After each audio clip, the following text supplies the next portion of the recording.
So hello mga kabin, so ito naglaro naman ako ng Roblox. Ang ano is naglaro ako ng Santa Claus guys. Grabe pa lang si Santa Claus. Kaya nabago na yung ano, 'di ba si Santa Claus na namimigay ng ano, ng mga regalo. So ngayon si Santa Claus is kalaban ko na guys. Ayun, ito yung mga gagamitin ko muna guys para ano matalo ko si Santa Claus guys. So ayan, gumamit ako ng spring guys. So ayan, napakaganda ng ano lugar ni Santa Claus guys. So may mga snow color aray. color na ano aray, color na hagdan. So ayan, bumaba na ako guys. So ito ang lugar ni Santa Claus, punong-puno ng snow guys.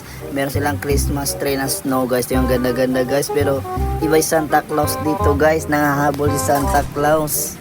So tingnan na ito guys, si Santa Claus. Oh, so yan oh, mga kasama ni Santa Claus ay nahabol nila ako guys. Oh ayan oh, di ba namimigay si Santa Claus, ngayon kalaban na natin guys. O ang sama pala ng ugali ni Santa Claus guys, yun o, inahabol niya ako guys. O yan, so ayan, lakad-lakad muna ako guys, in-enjoy ko yung lugar ni Santa Claus. So ayun siya, busy Santa Claus sa ano, sa paghahabol ng mga ano, mga kasama ko guys. Yun o, parang nagigilo na si Santa Claus. So grabe niya kataba.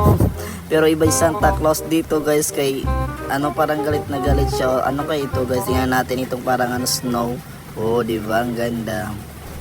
So ayan guys, talo na ako ng talo. Ay, inahabol ako ng Santa Claus guys. Tingnan nyo, tingnan nyo. Wow, may mga kasama siya. May ano yan, unggoy. Ano yung kasama ng Santa Claus. Pero wow, ang ganda na. Tingnan nyo, taas na ako guys, para hindi na ako mahabol ni Santa Claus guys. Tingnan nyo, oh. Diba ang ganda. Oh, wow, diba? May snow, tapos ano, yan, ano naman ito, parang yan, ang ganda-ganda ni Santa Claus dito guys. So ito guys, palakad-lakad lang muna ako guys, kasi ano, hindi ko malapit ng Santa Claus kasi may mga kasama guys. Ano, nakakatakot si Santa Claus guys, nangahabol tayo na, andun siya, busy guys. So ayan.